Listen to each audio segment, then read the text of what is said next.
मेरे मन में 2-3 सवाल आए। सबसे पहला सवाल है कि आप तो सत्ताधारी दल के शीर्ष पद पर थे, जो अभी बिहार में सत्ता है, जदयू की नीतीश जी की सत्ता है, उसके शीर्ष पद पर थे और मुख्यमंत्री जी के काफी करीबी थे, तो वहाँ रहकर भी बदलाव लाया जा सकता था। आपको वह क्या कमी दिखी या क्या ऐसा दिखा जो उन्हीं को बेदखल करने के लिए आपको ये? देखिए, पहली बात तो आप ये अपने जानकारी को दुरुस्त कर लें, मैं कभी सरकार में नहीं रहा हूँ। मैं 2014-15 में यहाँ पे चुनाव मैंने जिताने के लिए मेरी भूमिका थी और मुख्यमंत्री के काफी करीब रहे, उसमें कहीं कोई दो मत नहीं है। उपाध्यक्ष तो थे सर। अरे सुन तो लो मेरे भाई, पार्टी का उपाध्यक्ष सरकार नहीं चलाता है। सरकार को तो सरकार के लोग चलाते हैं, मंत्री चलाते हैं, अफसर चलाते हैं, कैबिनेट चलाती है। जो आदमी अंडर ओथ नहीं है, उसको सरकार में हस्तक्षेप करने का वैधानिक कोई रास्ता उसके पास नहीं है। 14 में जब सरकार को जिताने में हमारी भूमिका थी, उस समय 7 निश्चय बनाया गया। उस समय ये तय किया गया कि ये 7 निश्चय के कार्यक्रम किए जाएंगे। उसको इम्प्लीमेंट करने के लिए बिहार विकास निगम भी बनाया गया, लेकिन उसके बाद उसको करने की जिम्मेवारी तो उनकी है जो सरकार में है, जो सरकार के मंत्री हैं, जो मुख्यमंत्री हैं। तो उनका दोष, उनको दोष न देकर, अगर आप मेरा दोष नहीं, ऐसा सुनिए मेरी बात, अगर आप ये समझते हैं कि आपने क्यों नहीं किया तो नहीं, अगर मान लीजिए आपकी बात को मान लीजिए कि हमारी गलती है, तो सुधार भी हम ही करेंगे, आप उसकी चिंता न करें। मतलब अगर मान लीजिए आप वहां रहकर शीर्ष पद नहीं कर सकते हैं, नहीं कर सकते हैं, अगर आप मुख्यमंत्री भी रहिएगा तो नहीं कर पाइएगा। ये मेरा अपना 10 साल का अनुभव है। सिर्फ चुनाव जीतने से, सरकार बदलने से अगर चीजें सुधर जाती तो मोदी जी ने बिहार को सुधार दिया। नीतीश जी 18 साल में सुधार पाए, लालू जी 15 साल रहे, सुधार पाए। मेरी अपनी समझ, आप कह रहे हैं आप ये क्यों कर रहे हैं, हम ये नीतीश कुमार या किसी को बेदखल करने के लिए नहीं कर रहे हैं। मेरी अपनी समझ ये है कि अगर बिहार में सुधार होना है तो मैंने इसीलिए शुरू में बताया कि जब तक समाज के स्तर पर प्रयास नहीं होगा, आप और हम नहीं सुधरेंगे, तब तक सरकार के बदलने से कुछ होने वाला नहीं है। इसीलिए ये प्रयास कर रहे हैं। अगर नीतीश बाबू के बेदखल होने से बिहार सुधर जाता तो उनको बेदखल करना तो बहुत आसान है। हमारे वहां बैठ जाने से अगर बिहार सुधर जाता तो काम, उसके लिए इतनी मेहनत करने की जरूरत नहीं है। चुनाव कैसे लड़ा जीता जाता है उसकी समझ थोड़ी बहुत उनको है, लेकिन मेरे अपने 10 साल का अनुभव बिहार और बिहार के बाहर जो भी रहे हैं कि सिर्फ चुनाव जीतने से ये जरूरी नहीं है कि सरकार में, व्यवस्था में परिवर्तन हो जाए। उसके लिए बड़े प्रयास की जरूरत है, इसीलिए इतना बड़ा प्रयास कर रहे हैं। अगला पड़ाव जब पदयात्रा पूरी हो जाएगी तो जो उसके उद्देश्य हैं 3, बिहार, मेरा अपना मानना है कि बिहार में एक बड़ी जनमानस ऐसी है जो इस सोच से प्रभावित होकर इससे जुड़ेगी, नया विकल्प बनेगा और 2025 में जनता की ओर से एक नया विकल्प रखा जाएगा जिसमें अच्छे लोगों को अवसर मिले ताकि वो चुनकर आए और उनके पास बिहार को अगले 10 वर्ष में सुधारने की एक सोची समझी योजना हो और योजना पर काम हो। दूसरा सवाल, हर दलों का सर एक जातिगत आधार है। जितने भी दल लोग बैठकर आपस में चर्चा करते हैं, जाति का बैंक है उनके पास, इसके आधार पर वो दम भरते हैं। और जो दल का कैडर बेस्ड पार्टी है वो सारे दल हाशिए पर है, जिनके कैडर बेस्ड पार्टी। इन चीजों से सर आप कैसे लड़ेंगे? ये आपका भ्रम है। ये अगर आपका सवाल ये है कि बिहार में हर चीज जाति पर ही होता है, अगर सवाल आपका ये है तो आप अपनी समझ को थोड़ा बेहतर कर लें। अगर बिहार में हर व्यक्ति जाति पर ही वोट देता है, जैसा यहाँ के बुद्धिजीवी, पत्रकार, राजनीतिक विशेषज्ञ लोग बताते हैं, तो आप मुझे ये बता दीजिए कि मोदी जी को बिहार में वोट कौन दे रहा है? मोदी जी के जाति का तो बिहार में कोई आदमी नहीं है। ये इतना सीधा मामला नहीं है जितना आप समझते हैं। बिहार में जाति एक बड़ी सच्चाई है, जैसे अन्य कई राज्यों में। ये आपको और हमको ऐसा लगता है कि खाली बिहार में जाति है, ऐसी बात नहीं है। गुजरात में भी जहाँ राजनीति होती है वहां भी जातियों की बात होती है, कर्नाटक में भी होता है, केरल, तमिलनाडु में भी होता है। ऐसा नहीं है कि बिहार में ही सिर्फ जाति है। जाति सच्चाई है समाज की, राजनीतिक सामाजिक जीवन की, उसको आपको समझना है।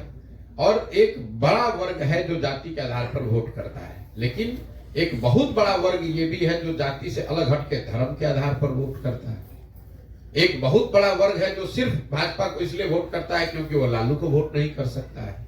और मुसलमानों का एक बड़ा तबका, करीब करीब 90% मुसलमान आरजेडी को इसलिए वोट करता है कि वो भाजपा को वोट नहीं करता है। वो तो जाति के आधार पर नहीं वोट कर रहा है। तो पूरे समाज के लिए कह देना कि सब आदमी जाति पर ही वोट कर रहा है, कल होकर अगर आरजेडी को, मुसलमानों को यहाँ आरजेडी के मुकाबले कोई बेहतर विकल्प दिखेगा जो भाजपा को हरा सकता है, तो वहां से हटेगा कि नहीं हटेगा? कैसे आप कह दिया आपने कि कोई कैसे नहीं हटेगा?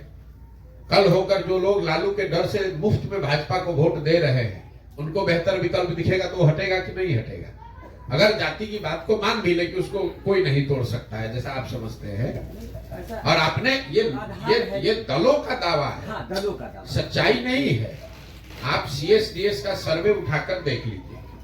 पिछले लोकसभा चुनाव में CSDS का सर्वे बताता है कि करीब करीब 35% यादव समाज के लोगों ने बिहार में भाजपा को वोट दिया है। हम पूरे बिहार में तो लोग यही दावा करते हैं कि यादव जो है वो सिर्फ आरजेडी को ही वोट करता है। ऐसी बात नहीं है। ये तो एक संभव है कि यादव का एक बड़ा वर्ग आरजेडी को वोट करता हो, लेकिन हर यादव समाज का हर एक व्यक्ति आरजेडी का बंधुआ मजदूर है, ऐसा समझना गलत है। और ऐसा बताना उस समाज का अपमान भी है। ऐसा नहीं है, कोई समाज किसी का बंधुआ मजदूर नहीं है। ये जरूर है कि उसकी एफिनिटी किसी के प्रति ज्यादा हो सकती है, बंधुआ मजदूरी नहीं है। सर सारे लोग, और उसको वो विकल्प दिखेगा तो वो वहां से छोड़ते देरी नहीं लगाएगा। सर सारे लोग बदलाव की बात करते हैं, हमारे मन में भी बदलाव है कि बिहार में बदलाव है, लेकिन जब नेतृत्व मिलता है तो खुद बदल जाते हैं। आपका इस संबंध में क्या कहना है? कौन बदल जाता है? जैसे कोई भी पॉलिटिकल दल हो या जैसे राजनेता हो, सारे लोग बदलाव, जैसे उदाहरण है केजरीवाल जी हैं, वो भ्रष्टाचार के अगेंस्ट में। देखिए बेकार की बात है, बात हो रही है बिहार की। अब आप उछल के चले गए केजरीवाल बदलाव की बात एक मिनट समझिए, मेरा पॉइंट बदलाव है। बिहार बदलाव की बात करते हुए लोग खुद बदल जाते हैं। बदलाव लोकतंत्र में जरूरी है, बिल्कुल जरूरी है। और अगर वो आप ये कह रहे हैं कि बदलाव होने से भी सुधार हो, इसकी कोई गारंटी क्या है? बिल्कुल इसकी गारंटी है। अगर उसी आप और ये प्रमाण देख लीजिए, देश में सबसे आगे के जो राज्य हैं, दक्षिण के राज्य आज बहुत बेहतर कर रहे हैं। दक्षिण के जितने राज्य हैं, ये आंकड़ा आप याद कर लीजिए, कोई भी वहां नेता आज तक 10 साल से ज्यादा लगातार मुख्यमंत्री नहीं बना। ना कर्नाटक में, ना तमिलनाडु में, ना केरल में नहीं बना। क्यों? ना आंध्र प्रदेश में, ना तेलंगाना में। वो राज्य तरक्की कर रहे हैं, फिर भी जनता वहां दूसरों को ला रही है, ताकि नेताओं पर भी दबाव है कि अगर आप काम नहीं कीजिएगा, जनता की अपेक्षा पर खरे नहीं उतरिएगा, तो आपको हटा दिया जाएगा। उसके मुकाबले बिहार को देख लीजिए, 32 साल से लालू नीतीश, इसके आगे जनता देख ही नहीं रही है। हमने लोकतंत्र, जो बात मैं आपको बता रहा हूं, समाज में कहीं ना कहीं लोकतंत्र को आपने कमजोर कर दिया। आपको जिसको चुनना है चुनिए, लेकिन वो चुनाव, वो भरोसा 5 वर्ष के लिए है, 50 वर्ष की बंधुआ मजदूरी नहीं है।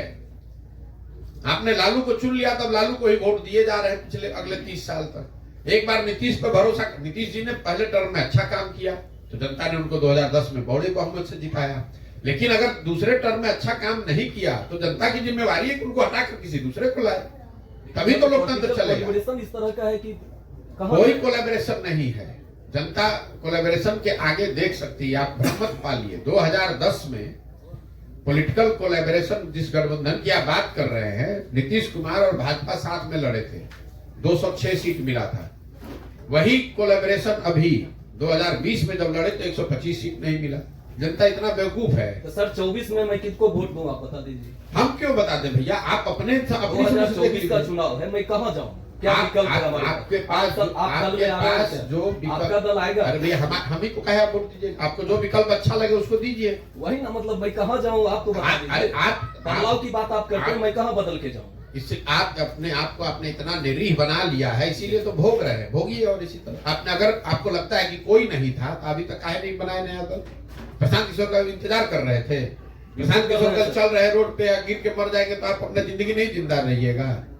चलिए ठीक है सर, अंतिम सवाल, ये लास्ट सवाल है कि आप अपना दल बनाएंगे या किन्हीं के साथ जाएंगे? फिर फालतू का बात, मतलब सवाल आप याद नहीं, आप क्या है, आप सवाल अपना लिख कर लाए हैं घर से। नहीं नहीं, बिल्कुल जो नहीं। हमने 40 मिनट बोला, सुनिए ना मेरी बात, नहीं। लिख के लाना मतलब दिमाग में। हाँ, दिमाग में कंसेप्ट है, मैं अपनी हम बात जो कर रहा हूँ। बोल रहे हैं उसको आपने सुना ही नहीं। हमने कहा कि पूरा बिहार चल के जनता की मदद से नया दल बनाएंगे और 2025 में जनता के सामने वो विकल्प रहे, ये बात बताई।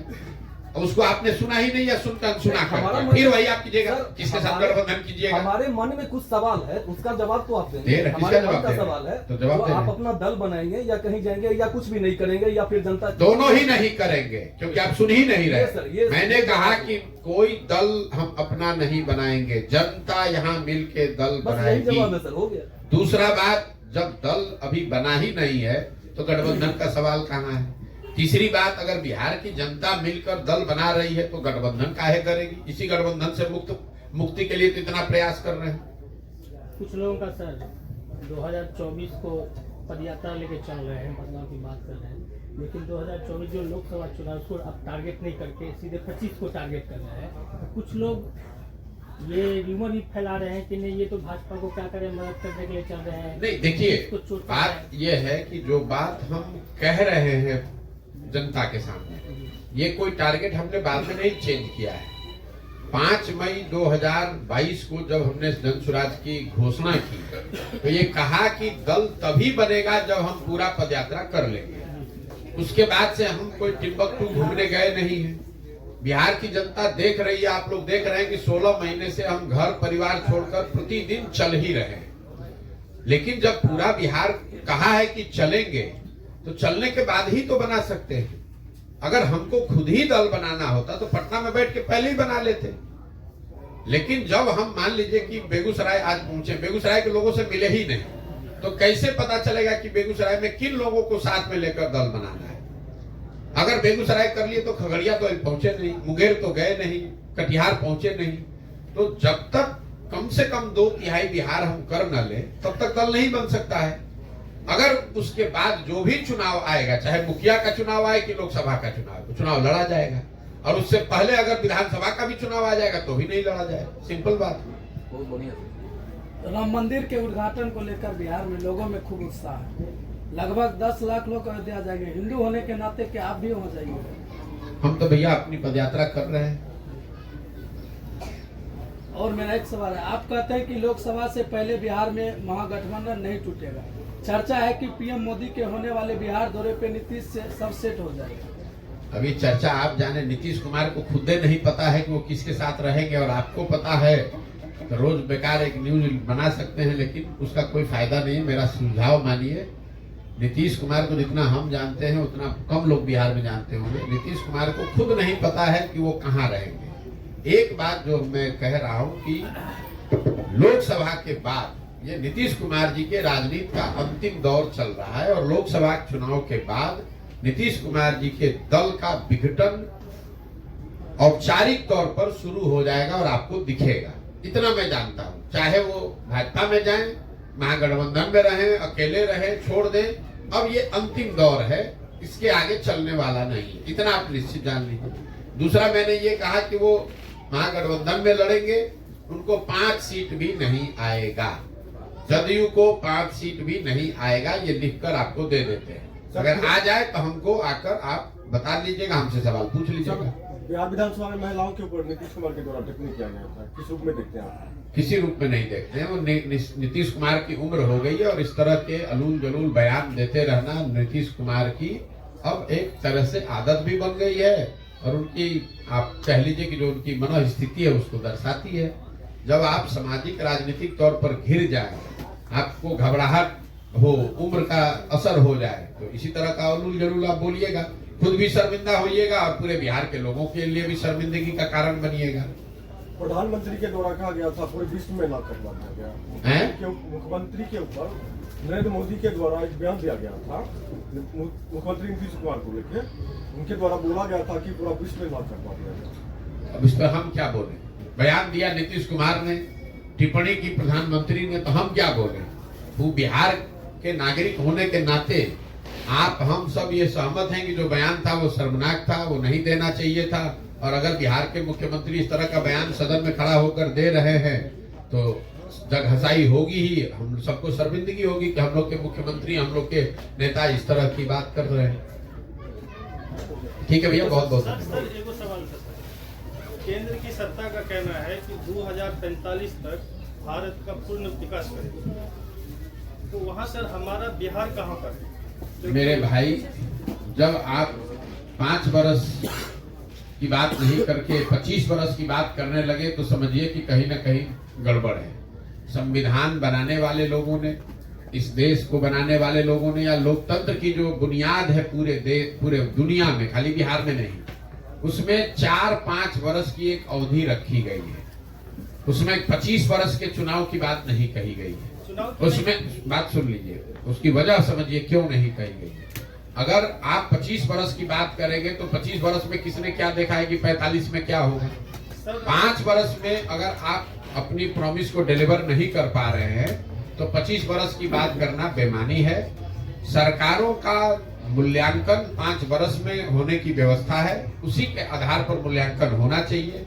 विजन डॉक्यूमेंट आप 100 साल का बना कर जारी कर दें, टारगेट आप 100 साल के लिए कर दें, उसका कोई बहुत महत्व नहीं है। महत्व इस बात का है कि 5 वर्ष जो जनता ने आपको काम करने के लिए दिया, उस दौरान जो आपने कहा, जो टारगेट सेट किया, उसमें आपने क्या डिलीवर किया, क्या नहीं किया। जनता इसी बात को देखकर वोट करती है। 25 वर्ष के बाद भारत का क्या होगा, 75 वर्ष के बाद क्या होगा, वो चर्चा का विषय हो सकता है, वो इंटेलेक्चुअल डिबेट का विषय हो सकता है, वो स्ट्रेटेजिक थिंकिंग का हिस्सा हो सकता है, लेकिन चुनाव के नजरिए से, सरकारों के वोट के नजरिए से उसका कोई महत्व नहीं है और होना भी नहीं चाहिए। इसलिए बेकार की चीजों में उलझाइए मत कि 45 में इंडिया का क्या होगा। आपका पदयात्रा बहुत बहुत सफल हो, धन्यवाद। आपका पदयात्रा सफल हो, बिहार में बदलाव हो।